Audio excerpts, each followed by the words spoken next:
একদিন এক খরগোশ ও এক কচ্ছপের দেখা হলো। খরগোশ ছিল খুবই আত্মবিশ্বাসী ও অহংকারী। সে নিজেকে পৃথিবীর সবচেয়ে দ্রুত প্রাণী মনে করত। কচ্ছপ ছিল শান্ত, ধীরস্থির ও পরিশ্রমী।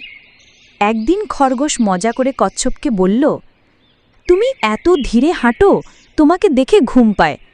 যদি দৌড় প্রতিযোগিতা করি, আমি জিতব না? কচ্ছপ মৃদু হেসে বলল, হ্যাঁ, তুমি জিততেই পারো, কিন্তু আমি প্রতিযোগিতায় রাজি আছি। খরগোশ বিস্মিত হয়ে বলল, তুমি সিরিয়াস? তাহলে চলো, প্রতিযোগিতা হোক কাল সকালে। পরদিন সবাই জমায়েত হলো প্রতিযোগিতা দেখার জন্য। জঙ্গলের প্রাণীরা অধীর আগ্রহে অপেক্ষা করছিল। দৌড় শুরু হলো। খরগোশ দ্রুত দৌড়াতে শুরু করল, আর কচ্ছপ ধীরে ধীরে এগোতে লাগল। কিছু দূরে গিয়ে খরগোশ ফিরে তাকিয়ে দেখল কচ্ছপ তো অনেক পেছনে। সে ভাবল, কচ্ছপ তো এখনও বহু দূরে, একটু বিশ্রাম নিই, তারপর আবার দৌড় দেব।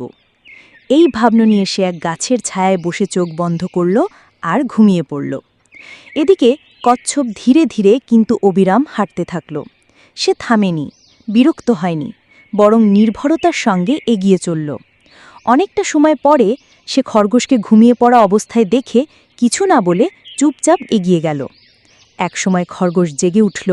সে দেখে আশপাশে কচ্ছপ নেই। তাড়াতাড়ি দৌড় শুরু করল, কিন্তু দুঃখের বিষয়, ফিনিশ লাইনে পৌঁছানোর আগেই কচ্ছপ সেখানে পৌঁছে গেছে।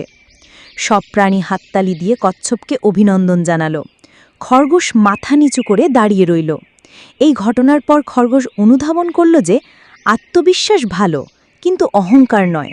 আর কচ্ছপ প্রমাণ করল যে ধৈর্য, কঠোর পরিশ্রম ও ধারাবাহিকতাই আসল চাবিকাঠি।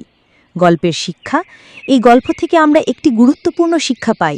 ধৈর্য, পরিশ্রম ও নিষ্ঠার মাধ্যমে যে কোনো কঠিন কাজও সফলভাবে সম্পন্ন করা যায়। শুধু প্রতিভা বা গতি থাকলেই যথেষ্ট নয়, ধারাবাহিক প্রচেষ্টাই সাফল্যের চাবিকাঠি।